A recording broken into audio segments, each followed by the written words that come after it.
DJs, we feed off of the crowd, right? This was the whole point when we're DJing, right? We're playing to an audience and we're feeding off of the crowd. So if you're in virtual world, you have no crowd to feed off of.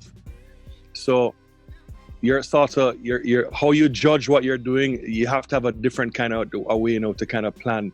And I guess maybe programming is the right word. I'm not too sure. You have to sort of put yourself in a space now, think of yourself more as a programmer of the music and less of a responsive DJ, because you don't have that audience to look back at you and say, hey man, we're feeling this, we're not feeling this, change your tempo, you know what I'm saying, change your pace. So for one, I think you have to kind of see yourself more as that kind of creation guy in terms of like programming the sets.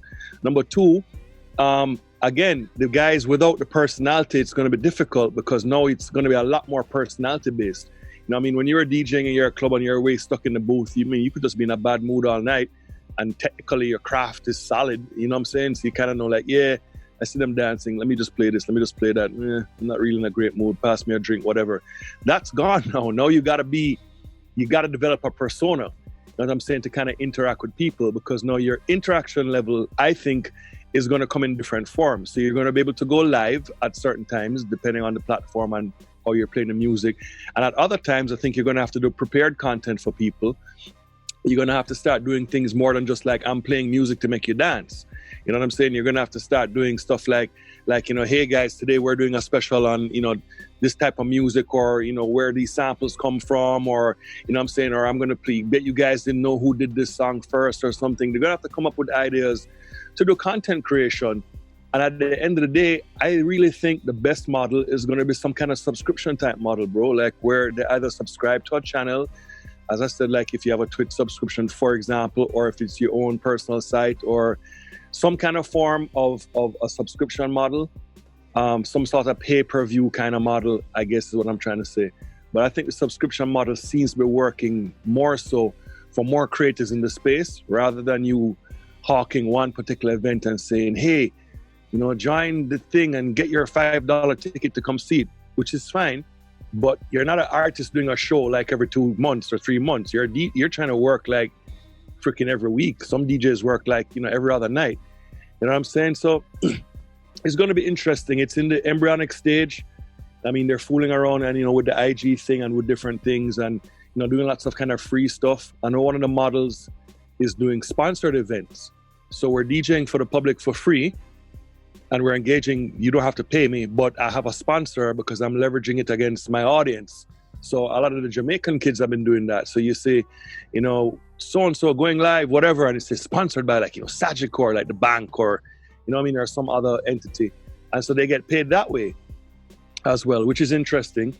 So I don't know, it's very early to say like what the absolute solution is going to be. And again, what I'm trying to show you too is the engagement from the public is what's really critical. When I grew up in Jamaica, for example, and you guys know about Sting, like, the big reggae concert, dancehall concert, and Sting hasn't existed for a number of years. And when you talk to younger kids who really love dancehall, for example, and you try and mention Sting, they look at you like, well, I don't know what Sting, I've never been to Sting. I say, you're a dancehall fan? They're like, hell yeah, but I was just too young. But they don't have a concept of what a stage show is like, where an artist clashes on other artists. So it's not a part of their culture of understanding of what dancehall is. You get what I'm saying? So it's sort of strange that way. I know this Friday, they're doing virtual Reggae Sumfest. And that's going to be interesting too as well, to see what that feedback's going to be like in terms of the audience engagement and how that works.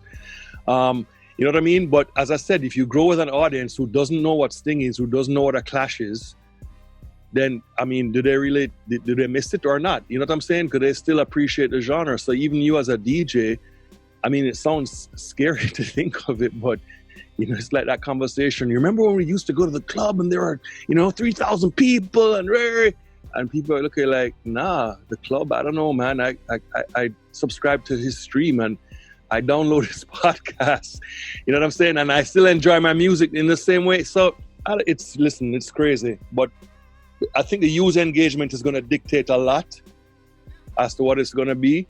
And what we know as a DJ, they're going to have to change, you know what I'm saying? They're going to have to morph and adapt to it. I don't think it's just cool enough to just be nice on the ones and twos anymore. You got to have a lot more coming with, you know what I'm saying?